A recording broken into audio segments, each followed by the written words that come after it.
નમસ્કાર મિત્રો, હિન્દુ ધર્મમાં અનેક દેવી દેવતાઓની પૂજા થાય છે, જેમાંથી દરેકનું એક વિશેષ મહત્વ છે. પરંતુ શું તમે જાણો છો કે એક એવા દેવી પણ છે જેમના એક હાથમાં સાવરણી અને બીજા હાથમાં ઠંડા પાણીનો કળશ છે, જે ગધેડા પર સવારી કરે છે? હા, અમે વાત કરી રહ્યા છીએ માં શીતળાની. ખાસ કરીને ગુજરાત અને ઉત્તર ભારતમાં શીતળા સાતમનો તહેવાર ખૂબ જ શ્રદ્ધાથી ઉજવાય છે. પણ શું તમે ક્યારેય વિચાર્યું છે કે શીતળા માતાની ઉત્પત્તિ કેવી રીતે થઈ?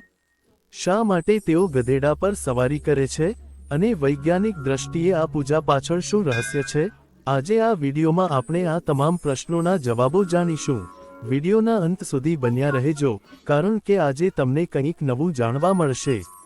સૌથી પહેલા વાત કરીએ માતા શીતળાના અદ્ભુત સ્વરૂપની. સ્કંદ પુરાણ અનુસાર શીતળા માતા સ્વચ્છતા અને આરોગ્યના દેવી છે. તેમના સ્વરૂપમાં છુપાયેલી દરેક વસ્તુ આપણને એક મોટો સંદેશ આપે છે. હાથમાં સાવરણી, આ પ્રતીક છે સ્વચ્છતાનું. માતાજી સંદેશ આપે છે કે જ્યાં સુધી ઘર અને આસપાસ સફાઈ નહીં હોય, ત્યાં સુધી બીમારીઓ દૂર નહીં થાય. હાથમાં કળશ, આ કળશમાં પવિત્ર અને ઠંડુ પાણી હોય છે, જે રોગોથી પીડાતા શરીરને શાંતિ આપે છે. લીમડાના પાન, તેમના હાથમાં અથવા મુકટમાં લીમડાના પાન જોવા મળે છે. લીમડો એ કુદરતી એન્ટીબાયોટિક છે, જે વાયરસ અને બેક્ટેરિયાનો નાશ કરે છે. ગધેડાની સવારી, ગધેડો એ ખૂબ જ પરિશ્રમી અને ધૈર્યવાન પ્રાણી છે. તે પ્રતિકૂળ પરિસ્થિતિમાં પણ સ્થિર રહે છે. માતાજીની આ સવારી આપણને મુશ્કેલ સમયમાં ધીરજ રાખવાની પ્રેરણા આપે છે. હવે જાણીએ પૌરાણિક કથા. કથાઓ અનુસાર માતા શીતળાની ઉત્પત્તિ ભગવાન શિવના સ્વેદ એટલે કે પરસેવામાંથી થઈ હતી. બીજી એક લોકવાયકા મુજબ, જ્યારે સૃષ્ટિમાં અસુરોનો ત્રાસ વધ્યો અને જવરાસુર નામના દૈત્યે પૃથ્વી પર ભયંકર તાવ અને રોગચાળો ફેલાવ્યો, ત્યારે લોકો ત્રાહિમામ પોકારી ઉઠ્યા. બાળકોથી લઈને વૃદ્ધો સુધીના બધા જ લોકોના શરીરમાં બળતરા થવા લાગી. આ સંકટમાંથી બચાવવા માટે માતા પાર્વતીએ શીતળા દેવીનું સ્વરૂપ ધારણ કર્યું.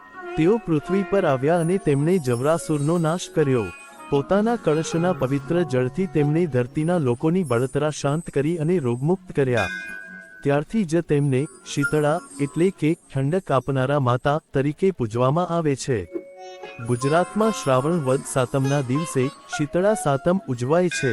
તેની આગલી રાત્રે એટલે કે રાંધણ છઠ ના દિવસે સ્ત્રીઓ રાત્રે જ બધી રસોઈ બનાવી લે છે. ત્યારબાદ ચૂલાની પૂજા કરીને તેને ઠારી દેવામાં આવે છે. સાતમના દિવસે ઘરમાં ચૂલો સળગાવવામાં આવતો નથી અને આખો દિવસ વાસી એટલે કે ટાઢું ભોજન લેવામાં આવે છે. લોકમાન્યતા છે કે સાતમના દિવસે શીતળા માતા દરેકના ઘરે આવે છે અને ચૂલામાં આળોટે છે. જો ચૂલો ગરમ હોય તો માતાજી કોપાયમાન થાય છે. પરંતુ જો તેની પાછળનું વૈજ્ઞાનિક કારણ જોઈએ તો ચોમાસાની ઋતુમાં વાયરસ અને બેક્ટેરિયા ખૂબ સક્રિય હોય છે. અછબડા કે શીતળા જેવા રોગો આ જ ઋતુમાં ફેલાય છે. એક દિવસ ચૂલો બંધ રાખવાથી ઘરનું તાપમાન નીચું રહે છે અને વાસી ભોજનમાં ચોક્કસ પ્રકારના મિત્ર બેક્ટેરિયા જેવા કે દહીં શરીરની રોગપ્રતિકારક શક્તિ વધારે છે. આજના આધુનિક વિજ્ઞાને ભલે શીતળા સ્મોલપોક્સ નામના રોગને રસી વેક્સિન દ્વારા દુનિયામાંથી નાબૂદ કરી દીધો હોય, પરંતુ હજારો વર્ષો પહેલા આપણા ઋષિ મુનિઓએ આ સ્ક્રિપ્ટ પૂજા પદ્ધતિ દ્વારા લોકોને જાગૃત કર્યા હતા. આ પૂજા આપણને શીખવે છે કે 1.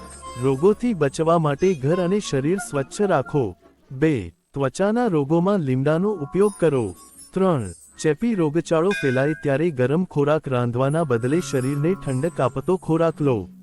તો મિત્રો, આ હતું શીતળા માતા અને તેમની પૂજા પાછળનું ધાર્મિક અને વૈજ્ઞાનિક રહસ્ય. ભક્તિ અને